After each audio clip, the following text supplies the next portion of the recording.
నమస్తే, welcome to our channel. నేను సిరి. కర్ణాటక ప్రభుత్వం తీసుకున్న ఒక్క తొందరపాటు నిర్ణయం ఈ రోజు ఏపీకి అది వరంలా మారనుందా? సో ఈ అంశాన్ని మనకి వివరించడానికి మనతో పాటు ఉన్నారు ప్రముఖ సీనియర్ జర్నలిస్ట్ డివిఎస్ గారు. నమస్కారం సార్. నమస్తే. సరే, ఇప్పుడు చూస్తుంటే కర్ణాటక ప్రభుత్వం ఏంటంటే అక్కడ ఉన్న అంటే ఎవరైతే ఉన్నారో వాళ్ళకి మాత్రమే ఉద్యోగాలు అని చెప్పేసి ఏదైతే ఒక నిర్ణయం తీసుకుందో దాంతో నాస్కాం వాళ్ళు ఏపీకి వచ్చారు. అంటే ఏదైతే నారా లోకేష్ గారు ఒక ట్వీట్ చేశారో దాంతోనైతే మొత్తం సీన్ అంతా చేంజ్ అయిందని అనిపిస్తుంది. సో మరి ఇప్పుడు ఏంటి, మరి ఏపీకి అదృష్టం వరించిందని అనుకోవచ్చా ఐటీ పరంగా? కర్ణాటక ప్రభుత్వం చేస్తున్నటువంటి అక్కడి ఇన్వెస్టర్ యాంటీ డెసిషన్స్, ఇది కంపెనీ వ్యతిరేక నిర్ణయాలు మనం చూసాం. ఇది స్థానికులకే ఉద్యోగాలు ఇవ్వాలి 100% అని సిద్ధరామయ్య అనడం, వెంటనే అది చాలామంది దానిపైన తీవ్రంగా స్పందించటం, అనేక కంపెనీలు ఇవాళ కర్ణాటకకి దూరం జరగడానికి కారణమైంది. అదే కాదు, నిన్న తాజాగా నాస్కామ్, ఇది వాళ్ళ తీసుకుంటున్నటువంటి నిర్ణయాలు కర్ణాటక నుంచి ఇతర రాష్ట్రాలకి వాళ్ళు అడుగులేస్తున్న దీంట్లో. ఎప్పుడైతే నాస్కామ్ అభ్యంతరం వ్యక్తం చేసిందో కర్ణాటక సీఎం డెసిషన్ పైన 100% రిజర్వేషన్స్ లోకల్కే ఇవ్వాలనే నిర్ణయం, అది ఎలా అక్కడ ఉన్నటువంటి క్వాలిటీ లేకుండా, ఇది ఉద్యోగుల్లో ఏమాత్రం అన్స్కిల్డ్ లేబర్కి వాళ్ళని తీసుకుని కంపెనీలని వాళ్ళ పణంగా పెట్టడానికి ఏ పారిశ్రామికవేత్త సిద్ధంగా లేడు. కాకపోతే వాళ్ళకి స్కిల్ అప్గ్రేడేషన్ ఇవ్వమని ఒత్తిడి చేస్తే అది వేరు. ఇప్పుడు వెంటనే నాస్కామ్కి నారా లోకేష్ వెల్కమ్ చెప్పారు.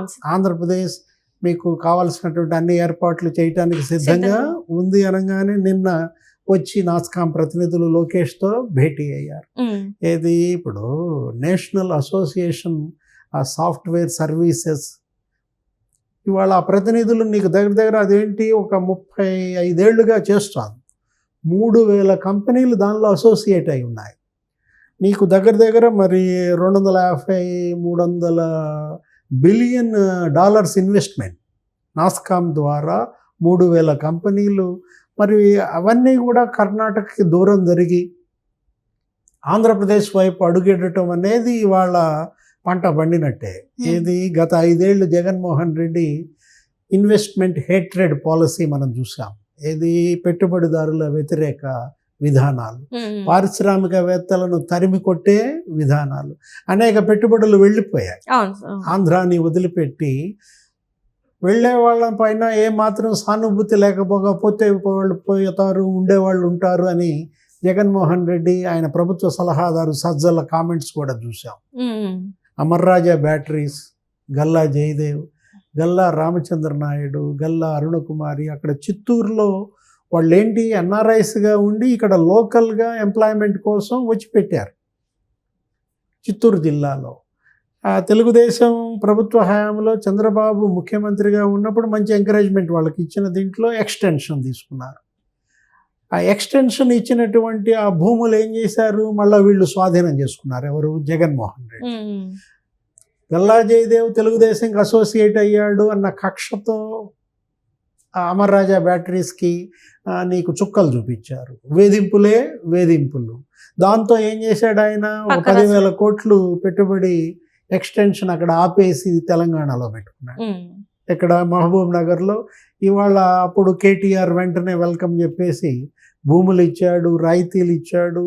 దానివల్ల ఏం జరిగింది, ఆంధ్రప్రదేశ్ 10,000 కోట్ల ఇన్వెస్ట్మెంట్ కోల్పోయింది. నీకు దగ్గర 10,000 మంది యువతకు ఉపాధి కోల్పోయింది. అదే కాదు, లులు విశాఖపట్నంలో 3,000 కోట్ల ఇన్వెస్ట్మెంట్. లులు గ్రూప్ని ఏం చేశారు, వాళ్ళకి ఇచ్చిన భూముల మీద కన్నేసిన విజయసాయి రెడ్డి వాళ్ళను తరిమేయటమే లక్ష్యంగా పెట్టుకున్నాడు. లులుకి జరిగిన నష్టం ఏం లేదు. ఏమైంది, ఆంధ్రప్రదేశ్ని వదులుకుంది, తెలంగాణలో హైదరాబాద్లో పెట్టేసి. అంటే వీళ్ళు ఎలా ఆంధ్రప్రదేశ్కి నష్టం చేశారు అంటే, అక్కడెక్కడో రాఫ్తాడ్లో అతను ఎవరో ఎమ్మెల్యే తోపుదుర్తి ప్రకాష్ రెడ్డి ఆ జాకీ ఇండస్ట్రీస్ని బెదిరించాడు. 40 కోట్లు బెదిరించేసరికి వాళ్ళు ఏం చేశారు, వెంటనే అక్కడ మూసేసుకున్నప్పటి ఎక్స్టెన్షన్ తీసుకొచ్చి ములుగులో పెట్టారు, ఎక్కడ? తెలంగాణలో. ఇట్లా మొత్తం చూసినట్లయితే జగన్మోహన్ రెడ్డి 5 ఏళ్లలో నీకు దగ్గర 2 లక్షల కోట్ల సంపద ధ్వంసమైంది. అమరావతిలోనే రాజధానికి రావాల్సినటువంటి 136 సంస్థలు, ఏది కేంద్ర ప్రభుత్వ సంస్థలు, తర్వాత రాష్ట్ర ప్రభుత్వ సంస్థలు, నాబార్డు, SBI, ఇవన్నీ కూడా ఏం జరిగాయి, రాజధాని తను నాశనం చేసేసరికి 3 రాజధానుల పల్లవి అందుకునేసరికి పెట్టుబడులు పెట్టలేదు, భూములు తీసుకోలేదు, తీసుకున్న భూముల్లో 5-6 కంపెనీలు కూడా రాలేదు. ఫలితం 1,00,000 మందికి ఉపాధి కోల్పోయారు. ఇక్కడ ఒక అమరావతిలోనే 1,00,000 మంది ఉపాధి కోల్పోయారు జగన్మోహన్ రెడ్డి రాజధాని నాశనం చేసినందువల్ల. నీకు విశాఖపట్నం ఒకప్పుడు సాఫ్ట్వేర్ హబ్గా డెవలప్ చేశారు. ఏంటి, అక్కడే అనేక ఇంటర్నేషనల్ సమ్మిట్స్ పెట్టారు. చంద్రబాబు సీఎంగా 3 సమ్మిట్లు అక్కడే పెట్టారు. అక్కడికి బిల్ గేట్స్ కూడా వచ్చాడు, ఇది అగ్రికల్చర్ అక్కడ పెట్టినటువంటి సదస్సుకి. నీకు ఒక బ్లాక్ చైన్ టెక్నాలజీ డెవలప్ చేశారు. స్టార్టప్ విలేజెస్ అని నీకు 100 స్టార్టప్ కంపెనీలు పెట్టారు. ఏం జరిగింది, జగన్ సీఎం కాగానే ఆ 100 స్టార్టప్లు మూతపడ్డాయి. అసలు స్టార్టప్ విలేజే మూసేశారు. మెట్టెక్ జోన్నే వాళ్ళు నిర్వీర్యం చేయాలని చూశారు. మొత్తం ఫ్రాంక్లిన్ టెంపుల్టన్ సహా ఫార్చ్యూన్ 500 కంపెనీ తరిమేశారు. ఇప్పుడు మళ్ళీ ఈ 45 రోజుల్లో ఆంధ్రప్రదేశ్కి చంద్రబాబు ముఖ్యమంత్రి కాగానే మళ్ళీ బ్రాండ్ ఇమేజ్ బిల్డప్ చేస్తున్నారు. రీబిల్డ్ ఏపీ అని ఒక స్లోగన్ తీసుకున్నారు. మళ్ళా పునాదుల నుంచి నిర్మించుకుంటూ వస్తున్న దీంట్లో మొట్టమొదటి ఢిల్లీ పర్యటన చంద్రబాబు ఎవరితో, అక్కడ ఉన్న నీతి ఆయోగ్ చైర్మన్తో భేటీ అయ్యారు. అక్కడ ఉన్నటువంటి పెట్రోలియం శాఖ మంత్రి హర్దీప్ సింగ్ పూరితో భేటీ అయ్యారు. మొత్తం ఆ 2 రోజుల్లోనే నీకు 10 మంది కేంద్ర మంత్రులతో సమావేశమై ఆంధ్రప్రదేశ్ పరిస్థితి వివరించి, ఇక్కడికి ఇన్వెస్ట్మెంట్స్ రావాల్సిన అవసరం, నిరుద్యోగం ఎలా పెరిగిపోయిందో వివరించేసరికి నీకేం జరిగింది, ఇమీడియట్గా BPCL అక్కడ రెడీగా ఉంది. భారత్ పెట్రోలియం కార్పొరేషన్ లిమిటెడ్ ఎక్కడ పెడదాం అనుకుంటున్నారు, మధ్యప్రదేశ్లోనో చూస్తున్నారు అనేక చోట్ల. ఇప్పటికీ వాళ్ళు 3rd బేసు పెట్టాలా, దానికోసం వెంటనే క్యాచ్ చేశాడు చంద్రబాబు.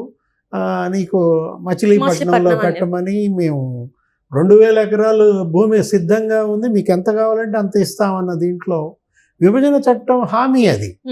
మనకి పెట్రోలియం కాంప్లెక్స్, పెట్రోలియం యూనివర్సిటీ ఇవన్నీ రావాల్సిన దాంట్లో ఒక రిఫైనరీ. BPCL వస్తే నీకు ఏంటి, మొన్న కూడా ఆయన వచ్చి అమరావతిలో కృష్ణకుమార్ వాళ్ళ CEO సీఎంతో భేటీ అయ్యాడు.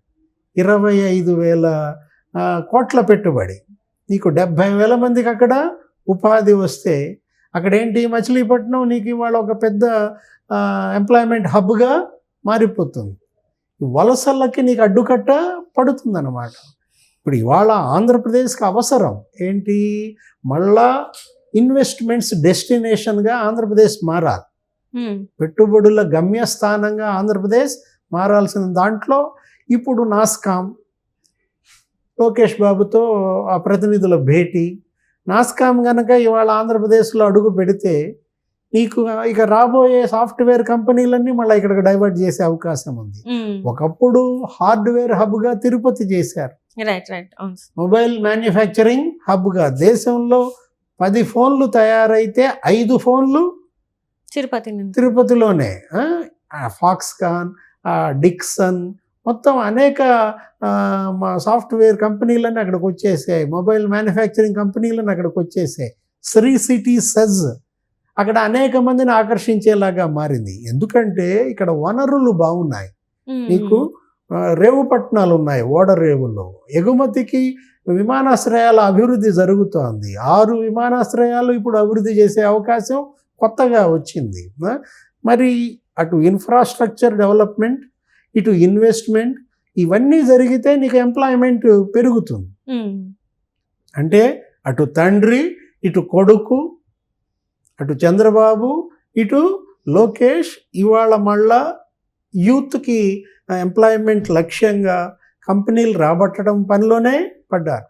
Right sir, right, thank you so much. నమస్తే.